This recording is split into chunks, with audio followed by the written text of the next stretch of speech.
Brian, with the little plans going through and the proposed move to the 106 to the community pitches, a few people are getting a bit confused about the ins and outs, so let's try and sort of clear it up a bit. Okay. So I guess with the 106, that is basically moving. Yeah, the 106, which is part of the planning, obviously for them when the stadium was first built, was that the area of land where the proposed Lidl development would be, it was supposed to be for community use. The club have always had an arrangement whereby we've played all the finals, school matches, etc. on the main stadium pitch, because it's always been a better facility for them rather than the pitch. The idea, obviously, with then the variation for the 106 is that we move the community land, which is existing with proposed Lidl area, would be across to what is the current training pitch behind the south stand, and that would then be going out to, we would then do a long-term lease with Shrewsbury Town in the community, which obviously is a registered charity. They would then run this facility.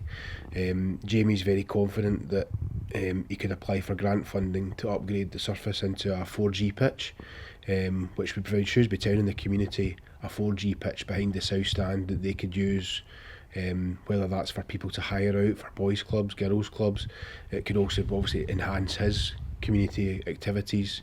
They obviously run a number of free activities just now, and hopefully having their own pitch without the cost of that, they would be able to do more and more. And hopefully from the club's point of view, if they're bringing more people to Greenhouse Meadow for community activities behind the south stand on their own pitch, then it's great. So I mean, it would be a peppercorn rent basically, but it would be a long-term lease so that Shrewsbury Town, the community, which they would need obviously to apply for any grant funding as well. Reading a few of the comments over the weekend, there seems to be a confusion between the Covenant, which was inherited from the Gay Meadow, and the S106. They're technically separate things. They are technically separate things, but obviously the Covenant was supposed to be, well, I'm assuming going back that the planning, the 106, which is a planning regulation, is partly to do with the Covenant, that area of land over here, because there was a covenant for community activities over over Gay Meadow, that it was always going to be used for recreational purposes, which is what that was then transferred over to the land where Lidl were going. So the proposal is obviously that would all just shift over to the new community pitch behind the south stand. With the 106 anyway, that is something that we need to tick all the boxes for the stadium to open, which means when the stadium opened in 2007, we did what we were asked. Yeah, no, I mean, there's always been an arrangement. I mean, to be fair, the council have always been quite content. Whether it's right or wrong, I don't want to look back, because obviously I haven't been here, but the club have always had the activities on the main pitch. Going forward, for me, it's an exciting time that the potential with Shrewsbury Town, the community, being able to, we would still use the main pitch for these school finals, etc., but obviously enhance that. On top of that potentially there's a pitch at the back there, which with the first team moving out to Sundawn, could be used by Shrewsbury Town, the community. It would be purely run by them. They would agree the rates for anybody hiring out the pitch, for example, which obviously that would be under the board of trustees of the charity, but I would imagine that would just be at the normal market price. And they would inherit the pitch as it is, but the plans are to develop it further, 4G, as you say, and the pitches, the whole changing room, terraces, buildings around it. Yeah, there's loads of potential to try and take that forward. Obviously the charity can apply for grant funding for, as I said earlier, the 4G surface, which should be a positive, and changing rooms, potentially floodlights as well. So it's obviously going to enhance what the community can bring, but it would be in a long-term lease. The club would still own the land, but it would be obviously been a long-term lease that the Shrewsbury Town, the community, would be running it. I know when we talk about Jamie, he looks at Man City and says we can have this, this and this, but we could do it on a certain sort of level. No, I think everyone's relative. He looks at the Academy Stadium and the second stadium they've got at the Etihad, and once 8,000 seats, so I think everything is relative, as you say. I think there's loads of scope for trying to develop it, but obviously we need the 106 varied so that we can move in the first place over to the one behind the south stand. One thing people have noticed as well is a new company being set up. And do you want to quickly explain what that's about? The basic is it's actually a new company set up purely on legal advice. With the potential for Lidl coming in using the roadway in off Otley Road, which is actually owned by the club. We've transferred that piece of land into this new company. Now, it's also going to be the right of access as well for the development of the land beside it, and the legal advice was that if anything ever, there was ever a claim against the club, this would safeguard the club. In simple terms, if it was in a separate company and not the football club, by moving this piece of roadway into what was a new company, STFC. And once the little plans are going forward, there's another piece of land that the club will have access to, which could be used for access to the stadium.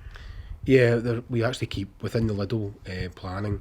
The club retain a strip of land between the current Power League pitches and where the Liddell development would be. And the proposal that the suggestion we've made to, which is part of the planning, I think, will be the planning condition, which was our suggestion in the first place, that could be a pedestrian road, a pedestrian walkway between Otley Road and the stadium. I know, having spoke to Supporters Parliament before, and the issues about climbing over a fence from Otley Road for a pedestrian access, and the request for that was in my mind. So hopefully that would stop a number of people having to walk all the way around through the main gates. And obviously from a safety point of view as well, I think that makes perfect sense, because it's less people coming through the main gate, and everybody would then just come along the pedestrian access. There is actually a zebra crossing from where the pedestrian access finishes across the stadium as well at the ticket office. So there's a natural area there that could be used. Also, as well, we've done a little bit on the training ground this morning with the building starting to go, and you've been up there for quite a bit of the day, so it's nice to see it starting. Yeah, I mean, we've moved up. We've got 3 in place and another 5 units was the plan to get finished today, which give us 8 of the 15 units. The building's 500 square metres and is split over 15 units. So the plan obviously is today is to get 3 fitted and another 5 over there ready for work again tomorrow morning. They're still planning to have all the buildings hopefully in place by hopefully close of play tomorrow, Tuesday. Thereafter, the rest of the week they'll then put all the edges on it and join all the buildings together back to where it was before when we first purchased it. It's obviously been out in the rain quite a bit as well, so it's good to get them eventually back over and closed off again.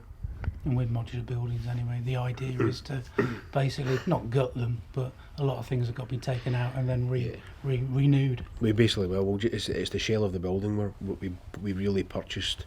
The internals will all be done separately. We have a plan of how that's going to look, and we obviously it's been one stage at a time. The first stage was obviously to get the buildings moved out. The second stage was then to get them sealed, etc. And then the third stage was to do the fit out. But it's good to see them eventually moving away from the stadium, and knowing that they're going to be in place. And hopefully it's an exciting time for that as well, that in the next number of weeks it's going to be to see that taking shape. And even today, seeing some of the first couple of buildings going out there, first 2 sections, that was pleasant to see. Investment wise as well, we've mentioned before that the shares changed the ownership of the land to the club, and the investment on the pitch, so it's quite a lot of money going into it. Yeah, I mean it is. We spent quite a bit of money on the grass alone, which has been well documented. I've said it before, nearly £200,000 just making sure. And it's even walking on the grass today, you can see the difference that the drainage and doing it properly, the way we have done it, has worked. And we're delighted that even with the winter we're in just now in December months, that it's still looking really, really good. And Paul and Chris are obviously very keen to get over there as soon as possible, but I've always said we'll only go there when we're ready to go. And I think Paul, to be fair to Paul and Chris, they also agree that we needed the building in place and everything in place, so that when we do move out there, we move out there as a full scale win go.